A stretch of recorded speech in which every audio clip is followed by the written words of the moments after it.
रात के करीब 1 बजे थी। ईशा दुल्हन का लिबास पहने फूलों से सजे कमरे में बैठी हुई थी। शांत हो जा ईशा, तो दुनिया की पहली लड़की नहीं है जिसकी शादी हुई है, और अरहान तो तेरा दोस्त भी है। तू ऐसे डर मत। तभी अरहान अरोड़ा रूम में आया। वो 25 साल का एक हैंडसम लड़का था। वो ईशा के पास आकर बोला, तुम्हें क्या लगता है ईशा कि मैं तुम्हें गले लगाकर प्यार करूंगा? मत करो मेरे सामने ये ढोंग, मैं नहीं मानता इस शादी को। ईशा उदास होते हुए, ये क्या कह रहे हो अरहान? आज ही तो हमारी शादी हुई है। तुमने अपनी मर्जी से मुझसे शादी की है, और शादी की बात अलग है। हम दोनों बचपन से फ्रेंड हैं। ऐसा मत बोलो प्लीज। अरहान गुस्से और नफरत से, मत भूलो ईशा कि ये शादी मैंने एक मजबूरी के चलते की है। तुम अच्छे से जानती हो कि मैं किसी और को पसंद करता हूँ, और अगर उस दिन तुम्हारे साथ वो। इतना बोल अरहान चुप हो जाता है और गुस्से से टेबल पर रखा दूध का ग्लास उठाकर जमीन पर पटक देता है, जिससे दूध और कांच जमीन पर फैल जाता है, जिसे देख ईशा घबराकर अपनी आंखें बंद कर लेती है। मैं तुम्हारे साथ इस कमरे में नहीं रह सकता ईशा, और अब तुमसे शादी करने के बाद हमारा दोस्ती का रिश्ता भी खत्म हो गया है। अरहान रुक जाओ प्लीज। अगर मुझे पता होता कि तुम किसी और को पसंद करते हो तो मैं तुमसे कभी शादी नहीं करती। मेरा यकीन करो। ईशा, तुम्हारी इन बातों का कोई मतलब नहीं है, क्योंकि मेरी जिंदगी अब पूरी तरह से बर्बाद हो चुकी है। ईशा के लाख रोकने पर भी अरहान कमरे से दूसरे कमरे में चला जाता है। शादी का लाल जोड़ा पहने ईशा वही जमीन पर बैठकर फूट फूट कर रो पड़ी। आज सब खत्म हो गया माँ। आपके साथ ही मेरी जिंदगी की सारी खुशियाँ खत्म हो गई। अरहान जो मेरा सबसे अच्छा दोस्त था, उसने मुझे अपनी पत्नी मानने से इनकार कर दिया है। उस वक्त ईशा के सामने वो पास्ट आ गया जिसकी वजह से ईशा और अरहान की शादी हुई थी। 5 दिन पहले अरहान एक लॉयर था जो ईशा का बहुत अच्छा दोस्त था, तो वही ईशा भी लॉ की पढ़ाई कर रही थी। एक दिन जब वो घर आई, उसके चेहरे की हवाएं उड़ी हुई थी। क्या हुआ ईशा बेटा, तू इतनी घबराई हुई क्यों है? सब ठीक तो है ना? हाँ माँ, सब ठीक है। बस बहुत थक गई हूँ ना, इसलिए थोड़ा रेस्ट करूंगी तो बेहतर फील होगा। इतना बोल सहमी हुई ईशा भागकर रूम में चली जाती है। तू चाहे मुझसे झूठ बोल ले, पर कुछ तो है जो तुझे परेशान कर रहा है। तभी अक्षिता जी के फोन पर किसी की कॉल आई, और कॉल पर अरहान था। आंटी, वो ईशा कहाँ पे है? मैं उसे कब से कॉल कर रहा हूँ, वो मेरा कॉल ही नहीं उठा रही है। पता नहीं बेटा, जब से बाहर से आई है थोड़ी सहमी सहमी सी है। मेरे पूछने पर भी कुछ नहीं बताया। अरे आंटी, अब फिक्र मत करिए, मैं उसका मूड ठीक कर दूंगा।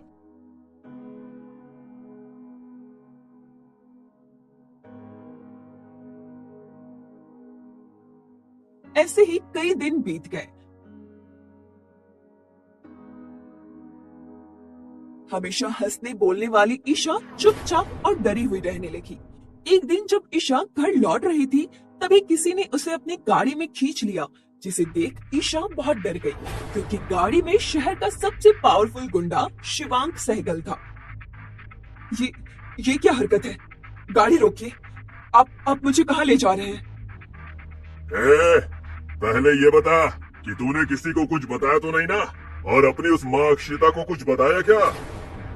दरअसल शिवांग बहुत ही पावरफुल था। उसे ईशा पहली नजर में ही पसंद आ गई थी। तब से वो पूरे टाइम ईशा पर नजर रखता था, उसे आते जाते डराता था। बताने को मना किया था ना, इसलिए मैंने माँ को कुछ नहीं बताया। किसी को कुछ नहीं बताया।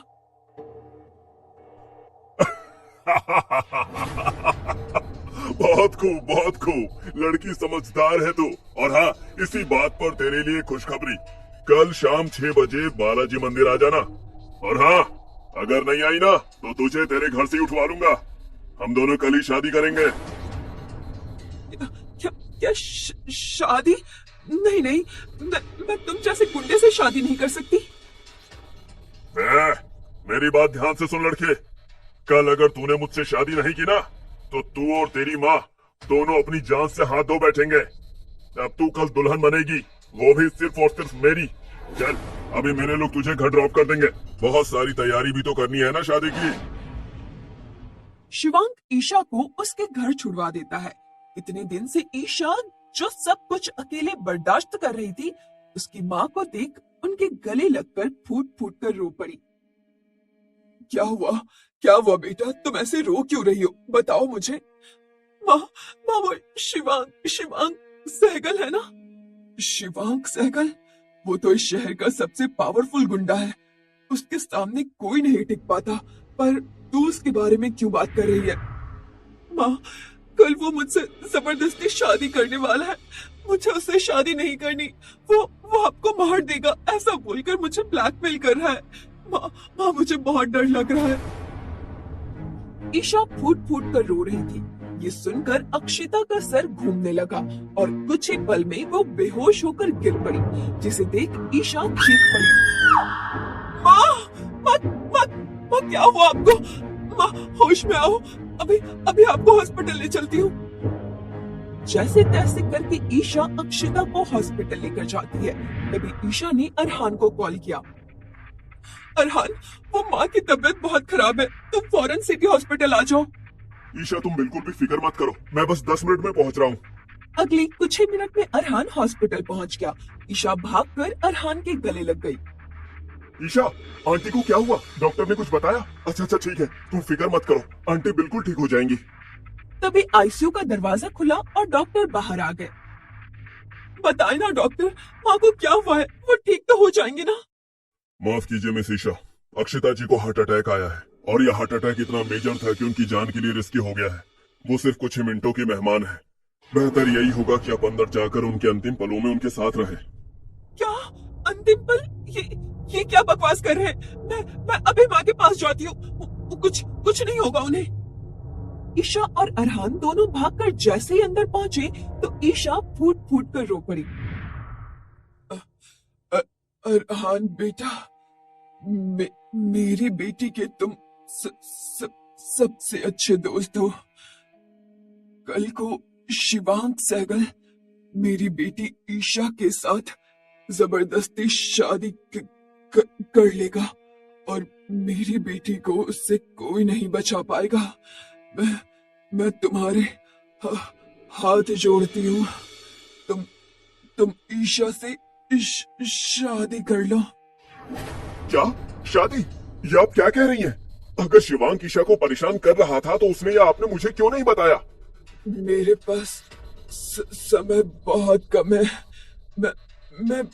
मैं भीख मांगती हूँ, मेरी बेटी से शादी कर लो।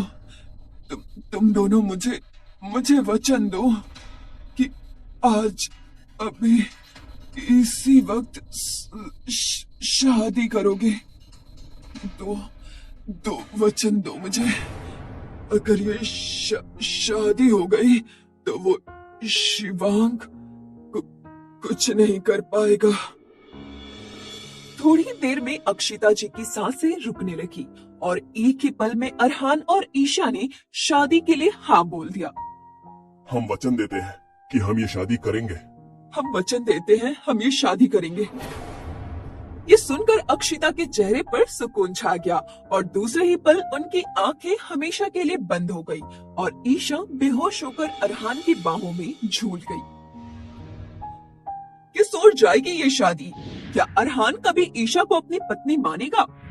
और किसे पसंद करता है अरहान? क्या दोनों के रिश्ते में कभी प्यार पनप पाएगा?